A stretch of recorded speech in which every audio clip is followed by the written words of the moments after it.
مزے سے میں سگار پی رہا تھا، اخبار پڑھ رہا، روز گالیاں نکالتا تھا، ان کے کھانے چیک کرتا تھا غریب کے۔ پاک فوج سب کو بٹھائے، اسٹیبلشمنٹ سب کو بٹھائے اور الیکشن کرائے۔ اور اگر آپ نے انتظار کرنا ہے کہ اس ملک میں دکانیں لوٹی جائیں، گلیوں محلوں میں ڈاکے پڑیں، لوگ ایک دوسرے کی گردنیں کاٹیں، تو پھر یہ پاکستان جو ہے، میں چھوٹی جیل سے آیا ہوں، یہ بڑی جیل بن جائے گا۔ میں خان صاحب سے ملاقات میں بھی یہ بات کہنا چاہتا ہوں، کیونکہ ان کو بڑی تکلیف ہے، یہ عمران خان کا راستہ روکنا چاہتے ہیں۔ ان کا 3 رکنی ایجنڈا ہے۔ نمبر 1، عمران خان کو نااہل کیا جائے۔ نمبر 2، ان کا ایجنڈا ہے یہ ساری ٹی وی ریکارڈ کر لے کہ مرکز اور صوبے میں اکٹھے الیکشن کرائے جائیں۔ نمبر 3 ان کا ایجنڈا ہے، وہ بھی میں چھوڑ دیتا ہوں کیونکہ کل میں نے ہفتہ جانا، اتوار کو پریس کانفرنس کروں گا لاہور۔ ان کا ایجنڈا یہی ہے کہ یہ پی ڈی ایم الیکشن لڑنے کے لیے تیار نہیں ہے۔ ان کا پتہ ہے کہ عوام ان کو اتنی بری شکست دیں گے کہ یہ شکست اس سے بری کیا ہو سکتی ہے۔ کیا کہہ رہا ہے مہتاب عباسی، کیا کہہ رہا ہے شاہد خاقان، اور گھر کا بھیدی لنکا ڈھائے صفدر کیا کہہ رہا ہے، گھر کے اندر گھر کی مرغی دال برابر۔ وہ کہہ رہا ہے جناب کہ کھیل ختم ہے، پیسہ، میں نہیں کہہ رہا۔ اور آپ کس چیز کے ورکر کنونشن کرا رہے ہیں؟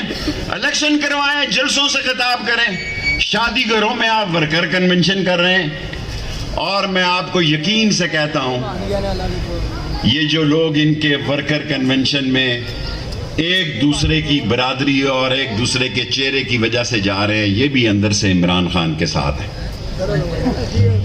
اور لوگوں، پنڈی کے لوگوں، میں آپ سب لوگوں کو کہتا ہوں، تیاری پکڑو، اس ملک کو بچانا ہے، نبی کا جھنڈا بلند کرنا ہے، فوج کا امیج بحال کرنا ہے، تباہ نہیں کرنا، اداروں کا امیج بحال کرنا ہے، تباہ نہیں کرنا۔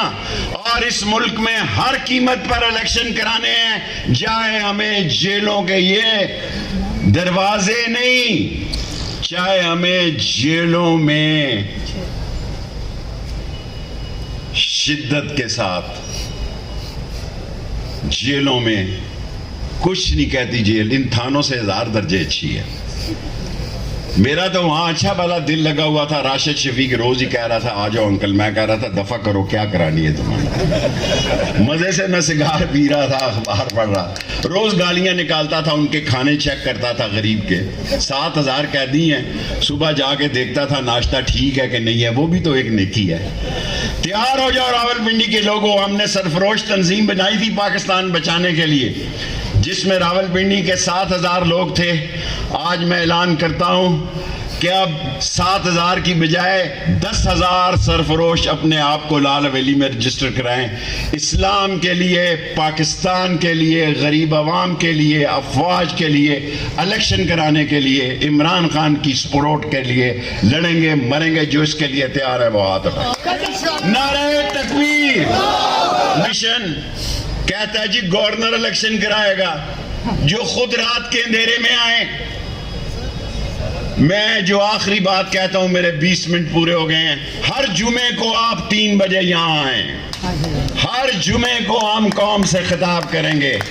کل میں لاہور جا رہا ہوں، اور اس ملک میں میرے بھائیوں، یہ الیکشن عمران خان کا مقابلہ نہیں کر سکتے، یہ بچے نہیں ہیں، یہ اس کو نااہل کروانا چاہتے ہیں، اس کو جیل میں ڈالنا چاہتے ہیں۔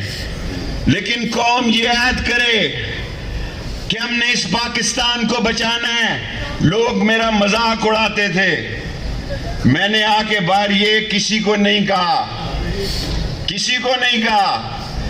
کہ 2 راتیں اور 2 دن اس عمر میں میں نے سچ کے لیے، راولپنڈی کی عزت کے لیے اور پاکستان کی عزت کے لیے پہرا دیا ہے کہ ہم چٹان کی طرح، پنڈی والے غدار نہیں ہو سکتے، پنڈی والے بے ایمان نہیں ہو سکتے، ہم نسلی اور اصلی ہیں، پاکستان کے لیے کھڑے ہیں۔